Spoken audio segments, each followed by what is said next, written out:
Do you ever struggle with being productive? In this video, I'm going to be telling you 7 secrets for being more productive. The first one is highly counterintuitive. All of life is actually fairly counterintuitive, and that includes productivity. So right off the bat, I want to say that rest is very essential for being productive. Actually taking breaks so that you can recharge your energy is essential in doing high quality work. We typically, especially here in the West, think that we can just go, right? Endless productivity, endless output. It doesn't really work like that. We get stressed, we get exhausted, our work suffers, we lose our clarity, we lose our sharpness, we lose our focus, we lose our health. So resting allows you to process more, to get high quality energy into you. And when you are doing that, you can give more to the world and in a more sustainable and healthy way. Basically, this is essential for sustaining your well-being. And if you do not sustain your well-being properly, your work will suffer. Your health is absolutely essential for doing high quality, consistent work. Next is to structure your day. Having some kind of plan for your day helps you to actually manage your time effectively. And time management is essential for giving your energy to the right things during the day. We have a limited amount of energy, and you have to actually have some kind of plan for what you are going to be giving it to, or else people are going to ask you for favors. People are going to want things out of you. You'll get distracted. And your energy will slowly get sapped from a bunch of things that you don't really want it to get sapped by. I'm not saying that you can never do a favor for someone ever again, but you need to structure your day in a way so that the things that you have to do for yourself that ensure your wellness are basically you're able to get them done. Structuring your day is going to help you to remove stress as well. We like things to be predictable as humans. It makes us feel safe, it makes us feel secure. So having some kind of predictability in your day can be really helpful when it comes to being productive. And another component about structure is having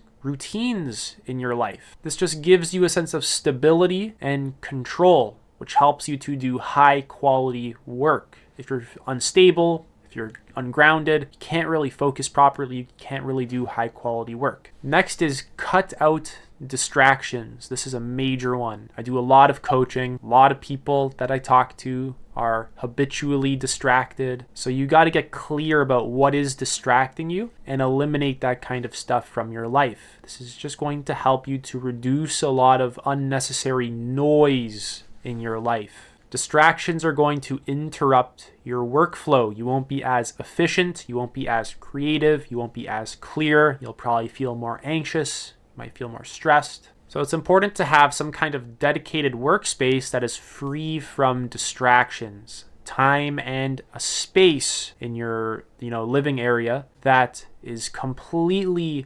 undisruptible. Another one is to multitask. This is a good example of things being counterintuitive. Once again, we think that if we multitask, we work on a bunch of things at once, then we'll be able to complete more things, right? That logic makes sense in a very abstract way, but when it comes to our experience, it fails miserably. Focusing on one task and giving it your full attention increases your connection to that task. It increases your ability to learn. It increases your focus on that task as well. You get more engaged with that task. You're able to give more to that task. Your energy follows your attention. So if your attention is always scattered, then your output is going to be scattered as well. The energy that you give to the world is going to be scattered. So multitasking basically divides attention and it hinders understanding. Like if you're reading a book, you don't read the book and then turn on the radio and then turn on the TV and have a podcast and an audiobook all going at once thinking that you're getting the most information. No, you just sit down, stare at the book for X amount of time, give it your full focus. You're going to be getting more out of the book by doing that rather than having all of these things going on at once. You can't actually function properly. And prioritizing these tasks lead to a more efficient completion of the task rather than not being able to focus clearly on the task, being engaged in too many things at once. Another very counterintuitive one is to embrace failure. Failure is an opportunity for growth, and that's it. Usually when we fail, we feel ashamed of ourselves. I think a part of this is really baked into our culture, especially our schools. Typically, if we get an F, we think we're bad, dumb, unintelligent. We feel shame. Our teachers look down upon us. We can get in trouble at home, right? Growing up, that's kind of instilled in us, and it doesn't really go anywhere until we begin to address it within ourselves. And the fear of failure prevents you from being able to just do a new thing and to grow and to get information and to learn. So like you actually have to fail a lot in life. Counterintuitively, the more you fail, the more you're going to end up succeeding. Embracing failure builds resilience and is just going to lead to long-term success. Next is set clear goals and actually prioritize the tasks. Break these goals down, break these tasks down into things that are smaller and more manageable. So an example of this is if you're going to read a book, don't really state to yourself like, oh, I got to read this whole book. Instead, break it down into something far more manageable. Like I'm going to read these 5 pages. I'm going to read these 10 pages. Because typically we can get overwhelmed by a task like reading an entire book. That can take quite a while, but what's overwhelming about reading 5 pages? Not very much. So having a clear goal provides a sense of direction. It also provides you with motivation. Having that mental clarity is incredibly important. Breaking down goals makes them achievable and less overwhelming. And prioritizing the task just helps you to focus on what is actually important. When you break down a goal enough and it becomes easy for you to continuously do, you will naturally form the habit of continuously doing it. It's going to get wired into your subconscious mind